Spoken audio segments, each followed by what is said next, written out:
Salut tout le monde, je m'appelle Laurie et je viens vous parler de lecture. J'espère que vous allez bien. Aujourd'hui, comme vous l'aurez probablement deviné par le titre, c'est une nouvelle vidéo de parlons des problématiques de un auteur ou une autrice. Et l'autrice d'aujourd'hui, c'est Sarah J. Maas. Je fais la même introduction que les autres deux autres vidéos en fait que j'ai faites jusqu'à maintenant dans cette série-ci, qui est que je vous dis pas quoi faire. Si vous aimez l'auteur ou l'autrice que je parle, vous avez le droit. Je fais juste parler un peu, ça, si jamais une des problématiques dont je parle, vous le saviez pas nécessairement ou quelque chose, vous aurez au moins appris quelque chose. Et par la suite, vous pouvez changer la façon dont vous vous sentez face à un auteur ou une autrice, ou ça peut vous faire apprendre quelque chose de nouveau et ça vous affecte pas tant. Mais c'est ça, en rien je viens vous bâcher vous en tant que lecteur. C'est plus à titre informatif que je fais ça.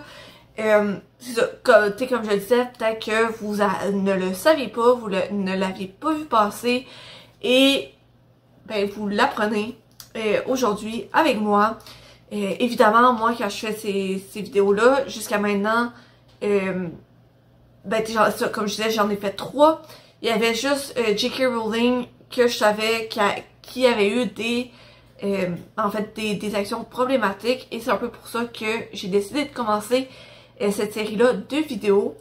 J'ai commencé justement avec J.K. Rowling pour ce genre de vidéos-là.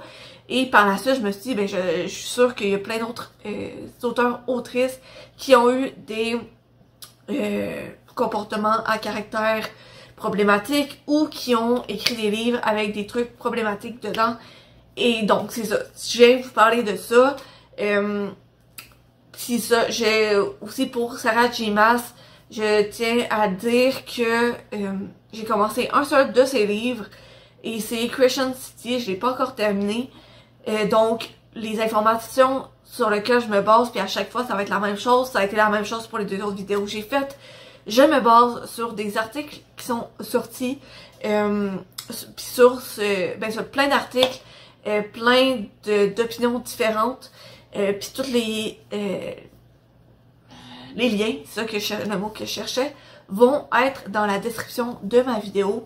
C'est sûr que je les mets toutes ces sources-là pour que vous puissiez comme aller lire par vous-même si ça vous intéresse, chercher par vous-même et vous faire aussi votre propre opinion. Moi je me base sur certains articles. Évidemment, j'ai pas lu les articles qu'il y a au monde sur les réseaux sociaux ou en ligne, évidemment avec Google et avec tous les outils qu'on a aujourd'hui, ça me prendrait une année complète pour tout lire et pour tout juste résumer. On parle même pas de faire la vidéo. Puis évidemment, si je faisais une vidéo en prenant compte de toutes les sources, ça serait une vidéo de genre quelques heures minimum. Donc c'est ça. Puis parlant de longues vidéos, je m'attends à ce qu'encore une fois cette vidéo-ci soit très longue, assez longue du moins, parce que il y a 5 problématiques, 5 problématiques que je vais parler, 2 qui vont être assez courtes en fait, puis 3 qui vont être un peu plus détaillées, mais quand même. Donc attendez-vous à ce que ça soit un minimum long. Donc je vais le dire tout de suite, je suis contente que vous soyez là avec moi dans cette vidéo-ci. Si vous décidez de l'écouter au complet, je suis contente que vous preniez de votre temps pour être là avec moi, avoir cette discussion-ci. N'hésitez pas à me dire en commentaire vos opinions à vous. C'est sûr que je suis sûre qu'il y a des personnes qui vont avoir lu les livres de Sarah J. Maas et qui vont peut-être avoir une vision différente ou une opinion différente de ce que je vais dire dans la vidéo. Fait que n'hésitez pas à me le dire en commentaire. Moi, j'ai lu tel livre, j'ai pas perçu ça de cette façon-là, etc., etc. Sinon, n'hésitez pas à vous abonner si vous n'êtes pas déjà abonné ou à mettre un like à ma vidéo si jamais vous l'avez aimé. Sur ce, ben, je me lance dans la vidéo. Comme les autres vidéos, je vais y aller par catégorie. J'ai commencé par, pour cette vidéo-ci, ça se divisait mieux de cette façon-là, c'est histoire de vie. Par la suite, vie d'autrice, comment elle est devenue un peu populaire. Et par la suite, je vais rentrer dans les problématiques. Donc, je nomme tout de suite les 5 problématiques que je vais vous parler plus tard. Il y a du racisme, du sexisme, de l'homophobie, de l'abléisme et de l'islamophobie. Si jamais il y a un de ces sujets-là qui vient un peu plus vous chercher, ben n'hésitez pas à sortir de ma vidéo. Je vous jure, ça va pas me déranger. Mais c'est ça. Fait que juste pour vous dire, c'est ça les 5 problématiques que je vais parler. Donc c'est ça. Maintenant, pour de vrai, je commence et j'y vais. Donc pour la première partie qui est histoire de vie, petite note, si jamais vous me voyez regarder vers le bas, c'est que j'ai mon ordinateur devant moi. Je n'ai pas appris tous mes trucs par cœur. J'ai genre 4 pages, ben 3 pages complètes, puis un début d'une 4e page de notes. Fait que vous comprendrez que j'ai pas appris tout ça par cœur. Donc c'est ça. Je commence par l'histoire de vie, ça va être assez rapide. J'ai pas trouvé tant d'informations. Les quelques informations que j'ai trouvées, c'est surtout genre sur Wikipédia. Donc, c'est Sarah Janet Maas. Donc, le J dans Sarah J. Maas, c'est pour Jeannette. Elle est née le 5 mars 1986 dans la ville de New York, dans l'état de New York. Elle va grandir à Manhattan et dans son enfance, elle va aimer écrire et créer des histoires qui vont souvent être basées sur des mythes ou des histoires populaires. Et elle écrit aussi beaucoup de fanfiction de Sailor Moon.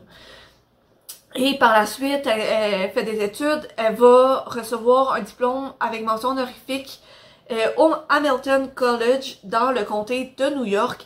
Et avec une majeure en écriture créative et une mineure en études religieuses. Et elle vivrait présentement en Pennsylvanie avec son mari et ses 2 enfants. De ce que j'ai pu lire, elle a eu son 2e enfant un peu plus tôt cette année, en 2022. Donc, c'est ça.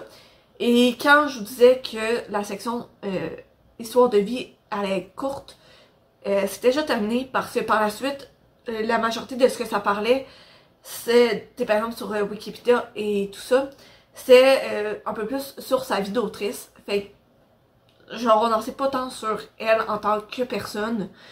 Ben oui, mais genre plus en tant que personne autrice et non pas personne passe. En tout cas, vous comprenez ce que je veux dire.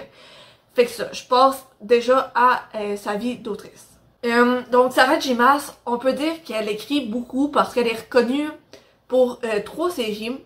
Throne of Glass, Court of Thorns and Roses et Crescent City.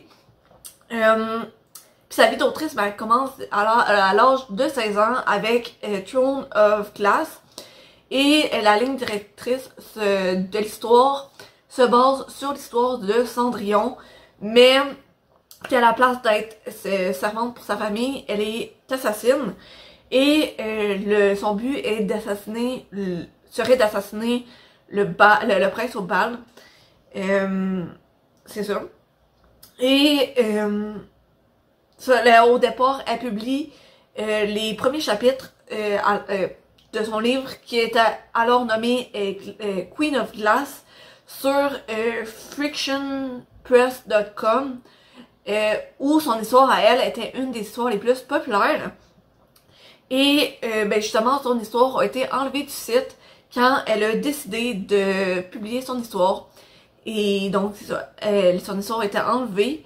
Puis par la suite, Maas envoie son histoire en 2018 à plein de places. Et elle signe en 2019 une entente avec des agents.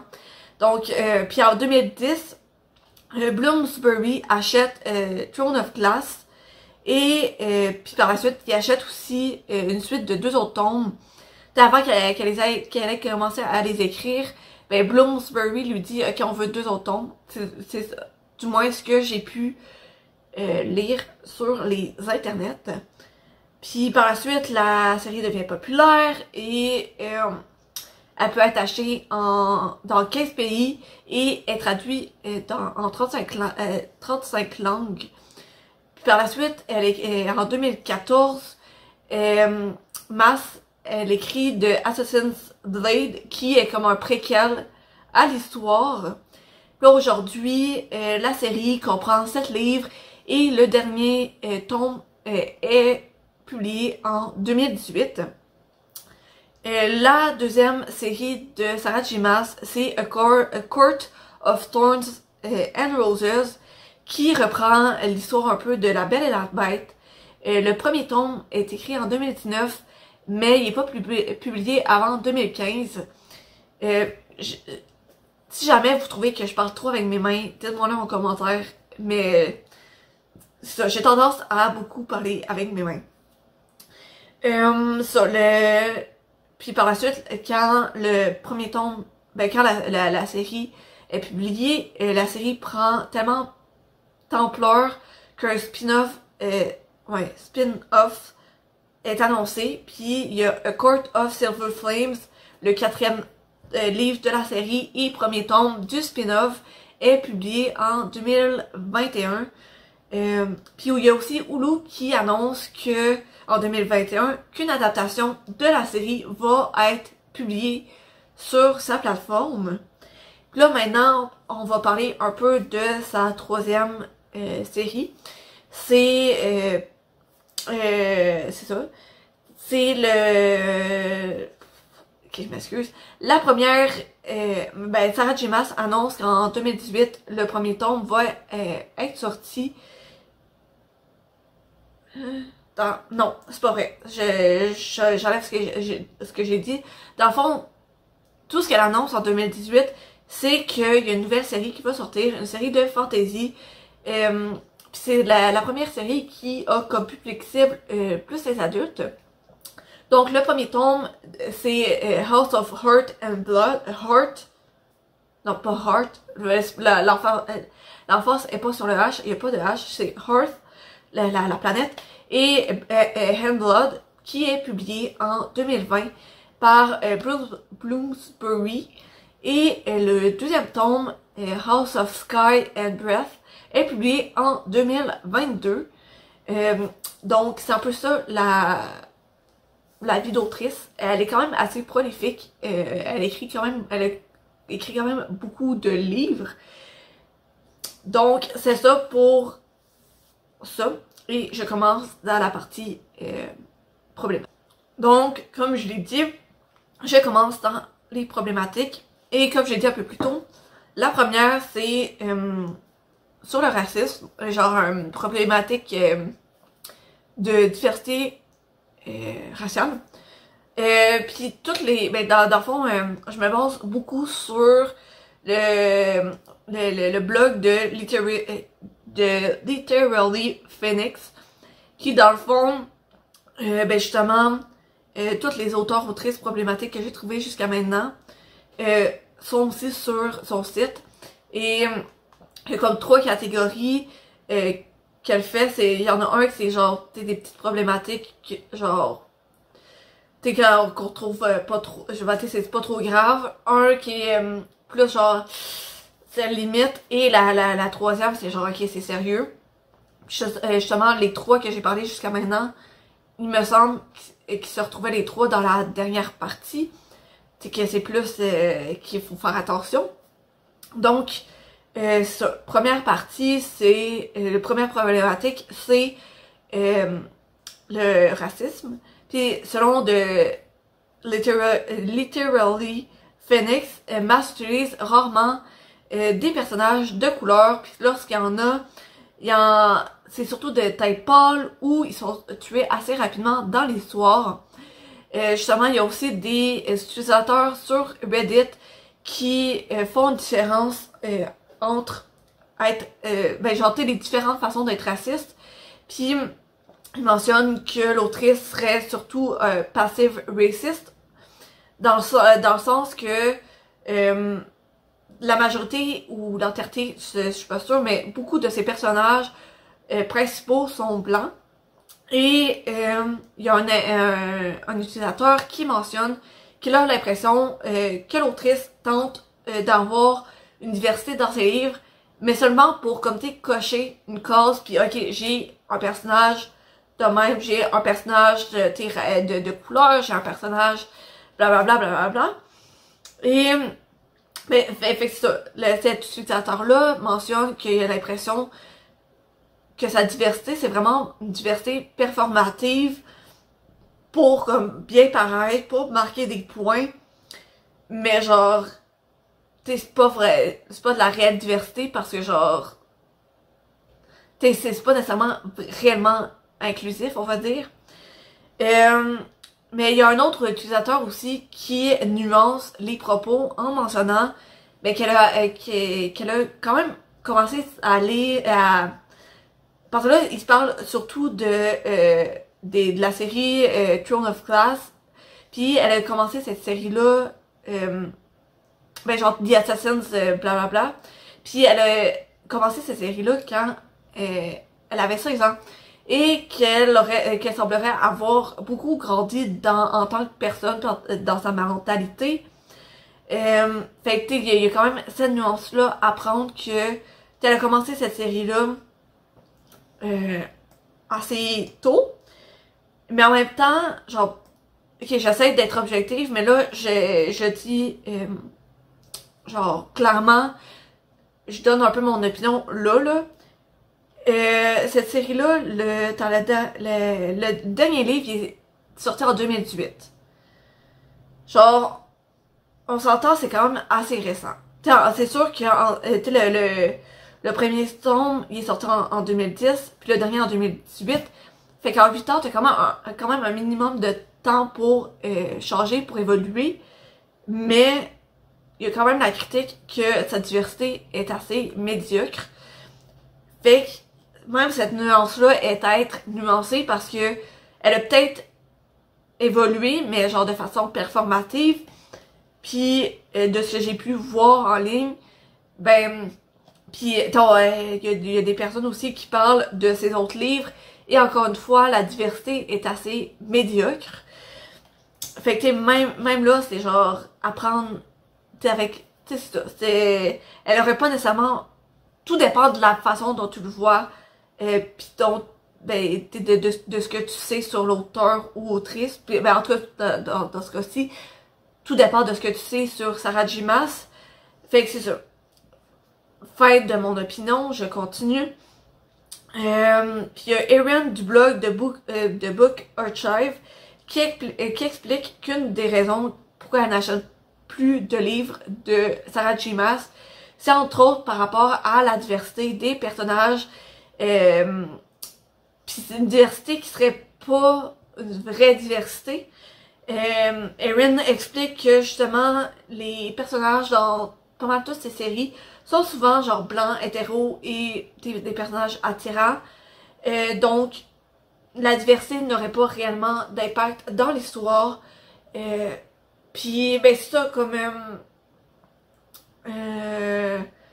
j'avais mis dans sexisme aussi, ou non c'est homophobie. Dans la partie homophobie, non, c'est dans... Je me sais plus dans quelle partie, mais je sais pas pourquoi j'ai pas marqué dans racisme, mais souvent... Non, ça, je l'ai marqué dans cette partie-là, c'est Zakir, je vais juste dire son nom de famille pour être sûr de pas massacrer son nom, du magazine Affinity, qui...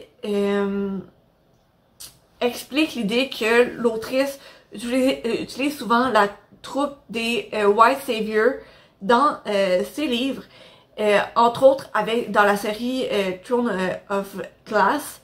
Dans le fond, il y aurait seulement 2 personnages de couleur dans la série, puis les 2 sont tués au cours de la série. Entre autres, un des personnages qui se nomme— c'est un des personnages de couleur. ce personnage-là aurait été tué afin d'aider le développement du personnage Selena, qui est un personnage blanc. Donc maintenant, genre la partie objective est terminée. Je vais donner mon opinion. Puis ça, mon opinion, je le répète, j'ai pas lu de livre de Sarah Chibas. Il y en a seulement un que j'ai commencé, puis je l'ai pas encore terminé. Mais je me base avec les informations que j'ai trouvées. C'est vrai, ben tu sais, oui, elle a commencé une partie de ses livres quand elle était jeune, mais elle a eu le temps de rectifier le tir. Et avec ce que j'ai pu voir, son tir, elle a quand même manqué son tir. Ce qui est dommage, parce que, ben c'est ça, on est dans une nouvelle ère, la diversité, c'est rendu important. Puis j'ai répété, pourquoi, pour ceux qui n'auraient pas nécessairement regardé mes autres vidéos, ou qui les auraient regardées, mais qui auraient peut-être oublié, c'est important de présenter la diversité, que ce soit genre ethnique ou raciale, ou la diversité de genre, la diversité de sexuelle, la diversité de genre homme-femme, etc., etc. Parce que les personnes, c'est important pour tout le monde d'être représenté dans les médias. Tu sais, vous pouvez vous dire, ouais, mais tu sais, c'est juste un livre, c'est pas grave si... Tu sais, genre, il y a plein d'autres livres dans lesquels on peut être représenté. Oui, mais genre, faut comprendre que dans le monde, la diversité est là partout. Ok? Le genre, tu marches dans les rues, dans la rue, je suis sûre que tout le monde va croiser des personnes qui vont être différentes de soi. Parce que moi, je marche dans la rue, ben j'ai rencontré des hommes, j'ai rencontré des, peut-être sans le savoir, des personnes qui n'ont pas qui ne sont pas nécessairement de ce genre, ou qui appartiennent à la communauté LGBTQ+,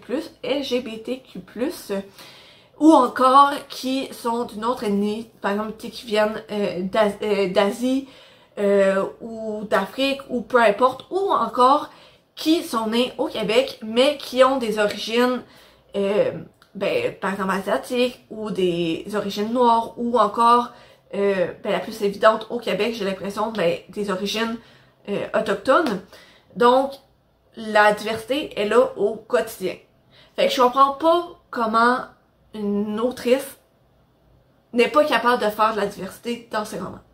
Genre, aujourd'hui, c'est putain acceptable, parce que genre, on le répète sans cesse, puis j'ai l'impression que c'est facile à comprendre, mais peut-être pas pour tout le monde. Fait que, genre, tu sais, par exemple, moi, en tant que personne blanche, ben, une bonne partie des personnages que j'ai pu voir à la télévision, ou dans les livres, ou peu importe, sont blanches.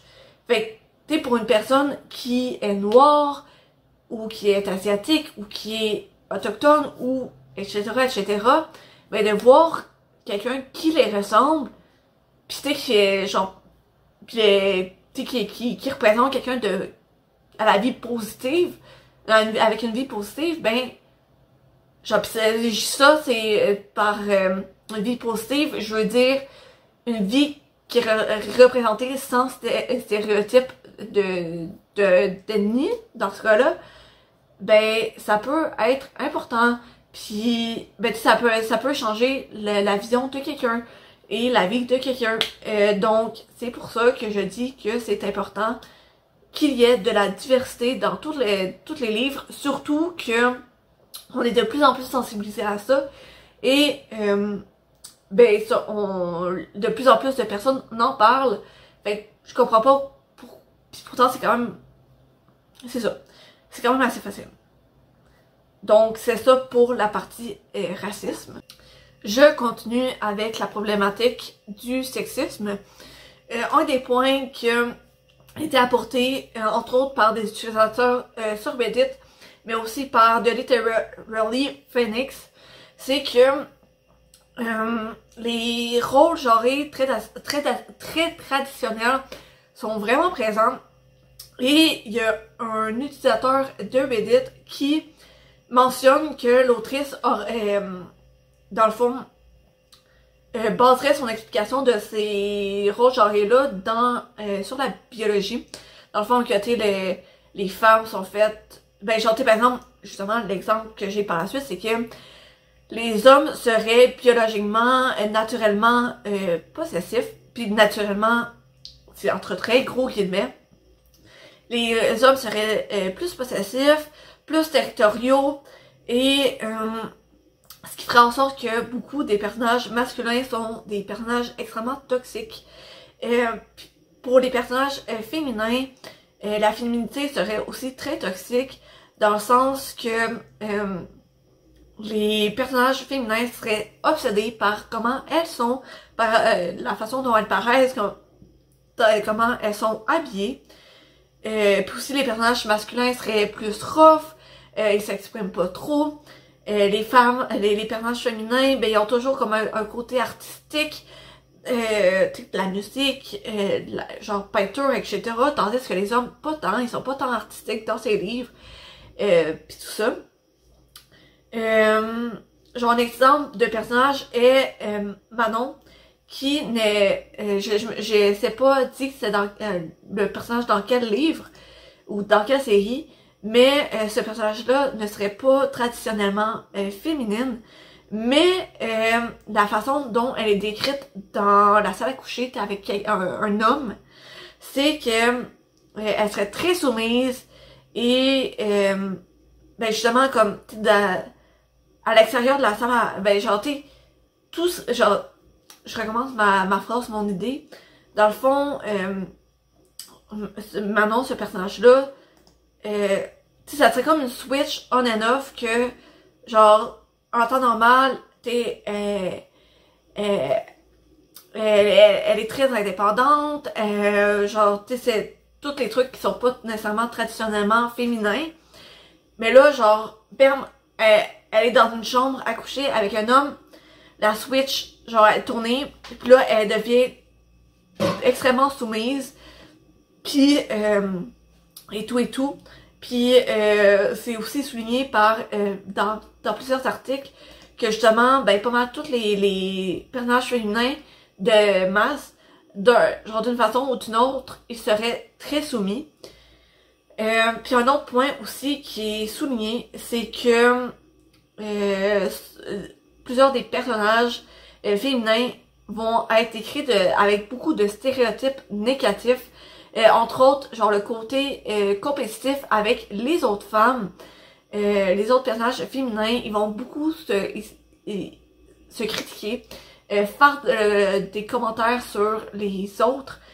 Puis ça, les personnages féminins s'attaqueraient puis sabotagerait d'autres personnages féminins.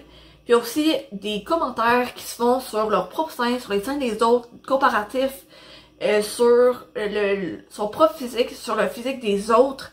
Puis tout ça est mixé à un sentiment de jalousie.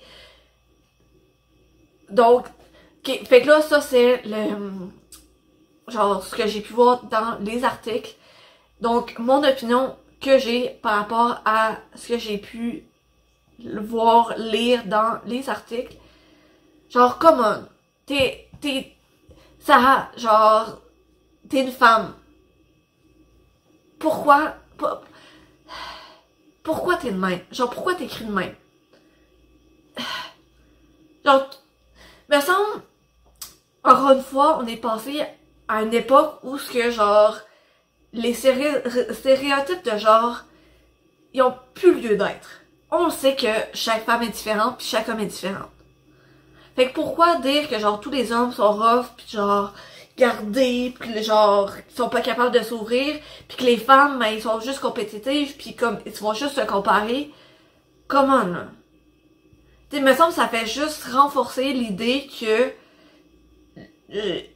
juste les hommes ils vivent pas leurs sentiments pis que les femmes ben sont juste bonnes à se comparer pis sont juste bonnes à être soumises.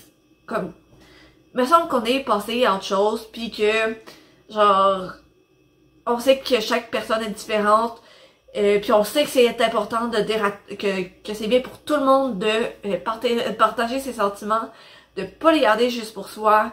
Fait que là je parle aux hommes genre qui peuvent possiblement tomber sur ma vidéo puis que vous avez lu les livres de Sarah J. Maas puis que vous dans votre tête vous vous êtes dit ouais, ben ça fait juste renforcer l'idée que je peux pas parler de mes sentiments.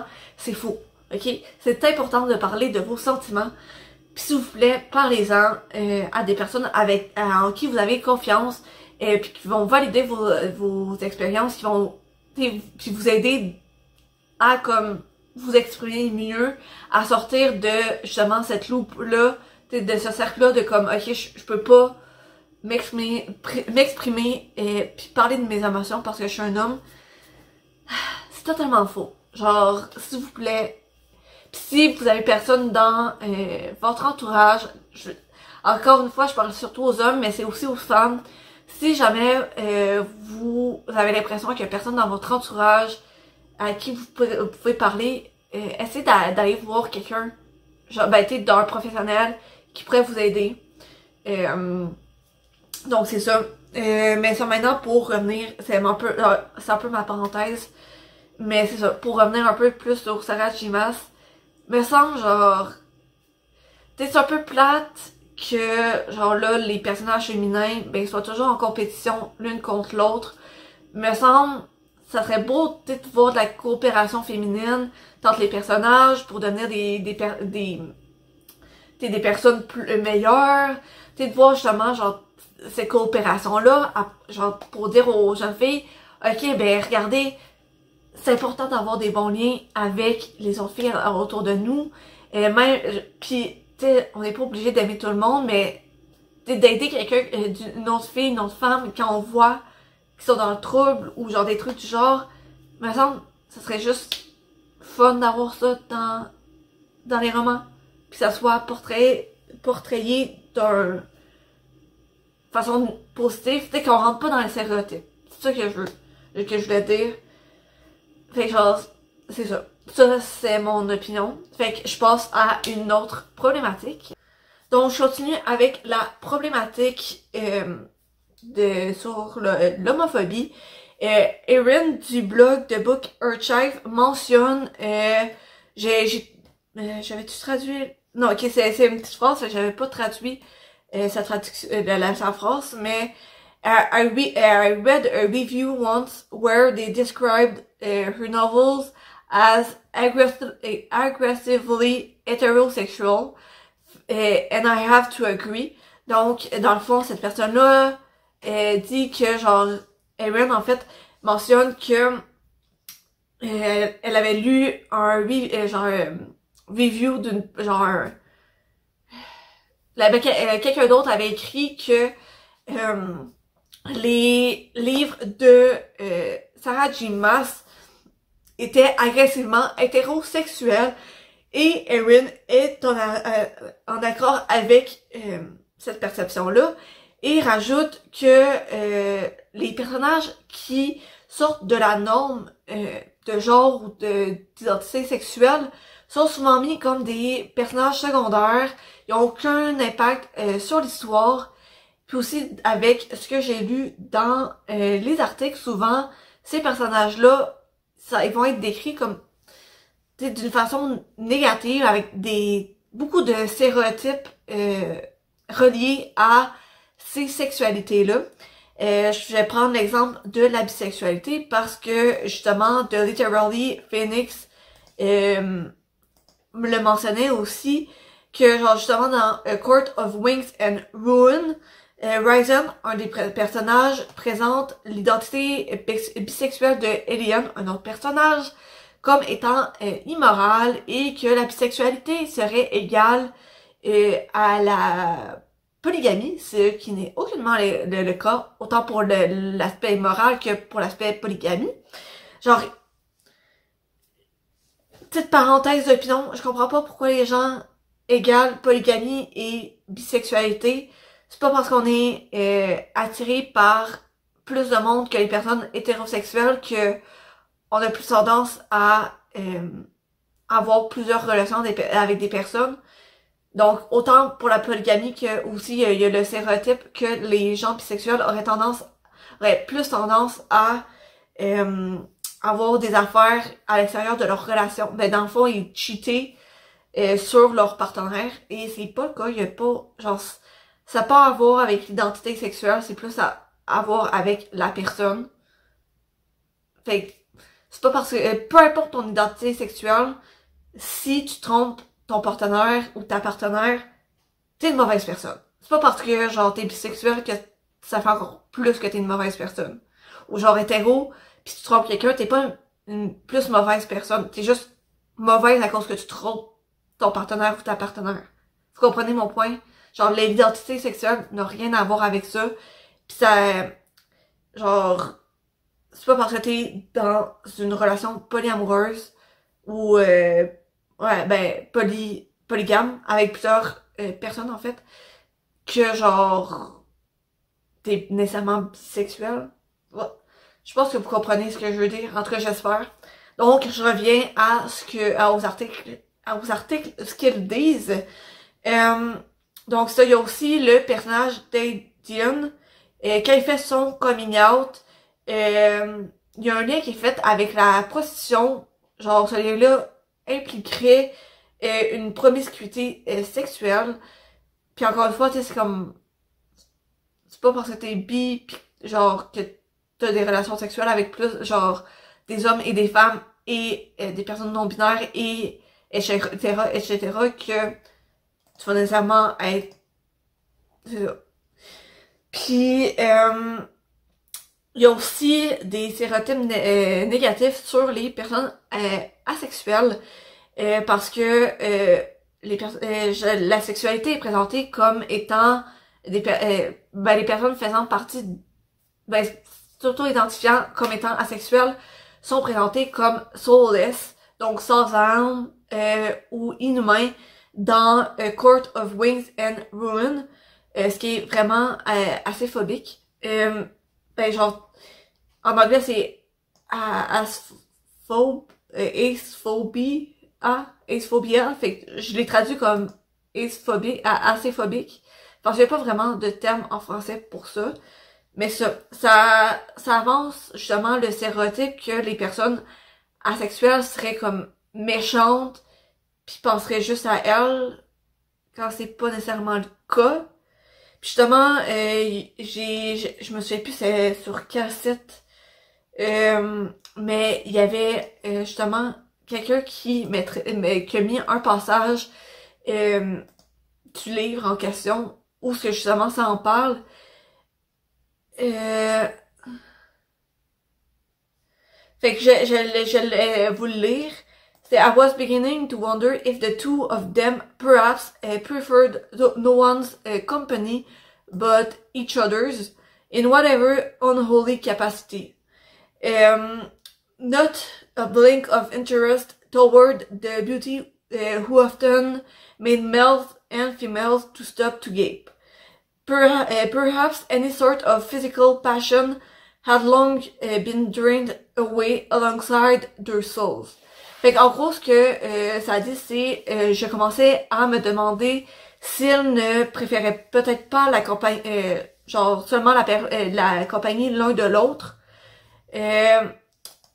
Genre, whatever unholy capacity, comment je dirais ça? Ben, peu importe la capacité pas catholique. Aucun intérêt envers la beauté qui fait les femmes et les hommes s'arrêter pour admirer la beauté. Mais peut-être que la passion physique a été puisée d'eux depuis longtemps avec leur âme. Fait qu'en gros, genre, tu décris une personne asexuelle, donc qui ne ressent pas nécessairement de passion physique, ou qui n'est pas attiré physiquement vers les autres, parce que justement, ça mentionne que, genre, peu importe de qui il parle, que, ben, ces personnes-là s'arrêtent pas devant la beauté des autres, et que la passion physique a été enlevée d'eux avec leur âme. Puis, genre, c'est pas mal ça pour le côté texte de l'aspect homophobie. Maintenant, mon opinion, genre, ça, personnellement, moi, ça me vient me chercher parce que je suis biromantique et asexuelle. Fait que, genre, dans les deux cas, genre, ça vient me rejoindre. Ça, c'est comme si, genre, là, en ce moment, je suis dans une relation amoureuse avec mon chum. C'est comme ça disait genre, oh ouais, ben, t'es immoral parce que t'es bisexuel, puis t'es polygame, fait que tu vas avoir tendance à aller voir ailleurs que ton chum. Puis t'es aussi, à ce qui paraît, j'ai aussi pas d'âme parce que j'ai pas d'attirance sexuelle plus que ça. Genre,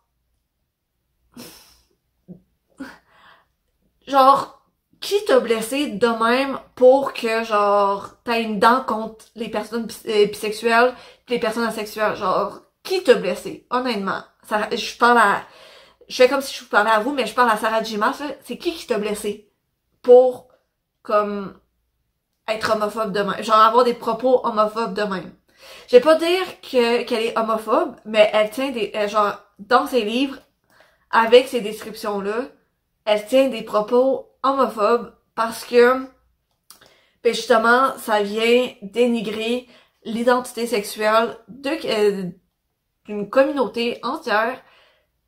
Fait que, genre, come on, là. Bon, maintenant, je continue avec la problématique d'abléisme. Ça va être très court parce que, je vous l'explique dans pas très longtemps. Mais ça, c'est encore un point présenté par The Literally Phoenix.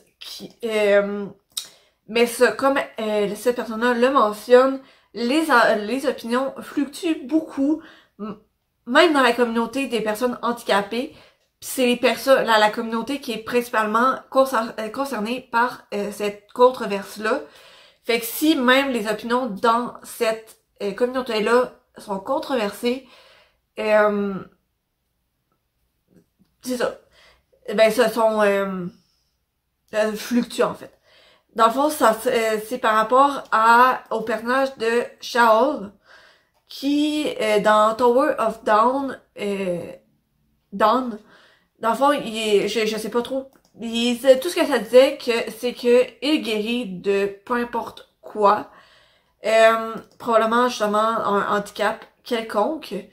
Puis le point qui a été soulevé, c'est que ça renforcerait l'idée que les personnes ayant un handicap seraient brisées et ils devraient être réparés. Qui dans les faits, ben, une personne avec un handicap, elle est pas brisée, c'est une personne entière. Donc c'est ça. Mais c'est ça, c'est genre les opinions genre fluctuent beaucoup puis sont dans la communauté des personnes handicapées, il y en a qui disent comme oui, c'est abléisme. Il y en a d'autres qui disent non, c'est pas abléisme. Ah, pour ceux qui genre je sais que les termes par exemple homophobie, sexisme et racisme, c'est assez connu. Mais abléisme, je sais pas si tout le monde c'est quoi, ça veut dire quoi ce terme-là. Mais ben c'est un peu genre la haine contre genre les personnes ayant un handicap. Je suis en train de chercher la définition pour vous le dire. Abléisme. What is abléisme? Donc, c'est...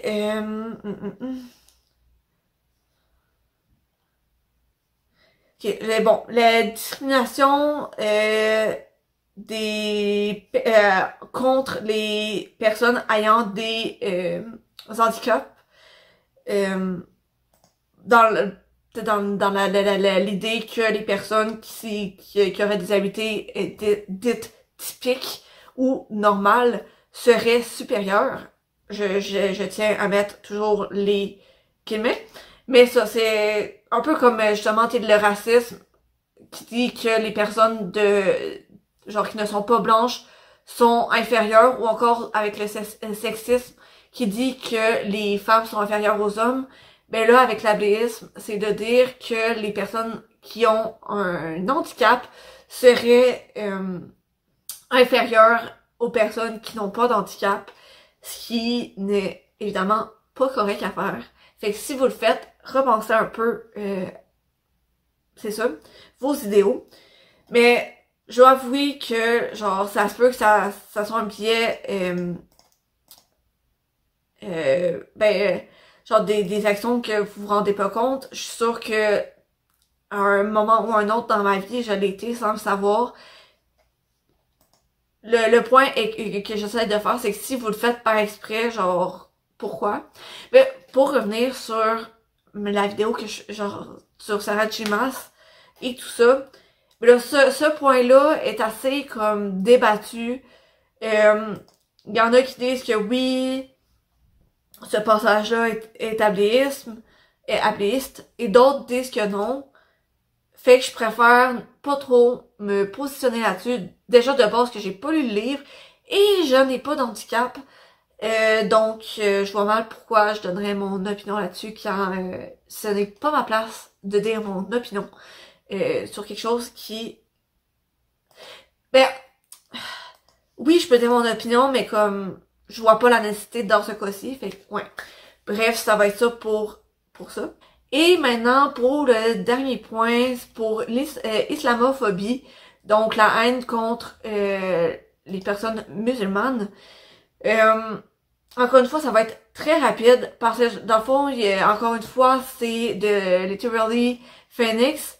Elle mentionnait qu'il y aurait eu des preuves d'islamophobie provenant de la communauté musulmane, en fait. Dans le fond, il y a Lady Isdiar, genre une femme musulmane historienne, qui a partagé une vidéo qui analyse l'islamophobie dans A Court of Thorns and Roses. Dans le fond, le titre de la vidéo, c'est À Qatar, Islamophobia and Racism, Historian Talks People Groups. Mais quand je cliquais sur le lien qui était mis dans l'article, en fait, de Literally Phoenix, le lien ne fonctionnait pas. En fait, ça disait que la vidéo était privée. Puis j'ai cherché le titre dans la barre de recherche sur Google. Puis tout ce que ça me sort, c'est des trucs, oui, sur l'islamophobie, mais pas en relation à Qatar, par rapport à ce film-là. Ça sort surtout par rapport à, par exemple, ce qui s'est passé le 11 septembre 2001 aux États-Unis, des propos racistes et islamophobes dans différents pays, surtout en Europe, mais aussi en Amérique, blablabla, blablabla, des stéréotypes qui ressortent beaucoup sur les personnes musulmanes, mais tout ça pour dire que ça sort, la vidéo de la personne ne sort pas dans la recherche, fait que j'ai pas pu l'écouter, puis j'ai pas pu faire ressortir les points, pourquoi, genre ça serait quoi comme les raisons pourquoi le livre serait islamophobe. Et aussi en cherchant sur Google, il y a rien qui est sorti non plus. Donc, pour la partie islamophobie, la problématique a été nommée, mais j'ai pas eu accès à l'information pour pouvoir comme vous la partager. Fait que je voulais au moins comme le dire que quelqu'un avait mis ça comme information, mais j'ai pas les raisons pourquoi la personne a mis ça. Fait que je peux pas vraiment me poser sur le sujet, surtout que j'ai pas lu les livres. Fait que c'est ça, je voulais au moins vous le dire pour si jamais vous trouvez des informations là-dessus, vous pourrez essayer de faire des liens vous aussi par vous-même. Donc ouais. Donc c'est pas mal ça pour ma vidéo sur Sarah J. Maas. N'hésitez pas à me dire en commentaire si vous êtes en accord avec ce que je dis, si vous n'êtes pas en accord avec ce que je dis, tant que c'est fait dans le respect. J'ai oublié de le dire au début, là, mais si vous dites des propos, c'est des problématiques d'aujourd'hui, c'est si vous dites des propos racistes, sexistes, homophobes, abléistes ou islamophobes, je vais pas me gêner à déliter votre commentaires parce que je veux pas ces commentaires-là sous ma vidéo. Tant que ça se fait, genre, dans le respect, comme je disais, là, on parle de ces problématiques-là dans les livres de Sarah J. Maas. Vous pouvez dire votre commentaire pour dire, genre, moi, je trouve que, par exemple, l'homophobie, j'ai pas vu ça dans les livres, parce que, genre, moi, je comprends de telle manière. Ok, fine. Mais genre, si vous me dites, ok, ben, les personnes homosexuelles, ben, ils méritent pas ça, fait que genre, pourquoi on parle de ça? Ben, j'essaie de rester poli devant la caméra, là, mais vous comprenez, genre, si vous commencez à dire n'importe quoi, des trucs méchants sur une de ces communautés-là, j'ai pas hésité à déliter votre commentaire. Mais ça, sinon, j'ai été bien contente de faire cette vidéo-là. N'hésitez pas à me dire en commentaire non plus s'il y a des auteurs ou autrices problématiques que vous trouvez problématiques. De me dire en commentaire pourquoi vous les trouvez problématiques. Puis me dire j'aimerais ça que tu fasses une vidéo sur tel auteur ou autrice. Ça me ferait plaisir de le faire. Sinon, ben je vous souhaite une bonne journée. J'espère que vous avez aimé passer un peu de temps avec moi dans cette vidéo-ci. Sinon, on se retrouve dans la prochaine vidéo. Bonne journée!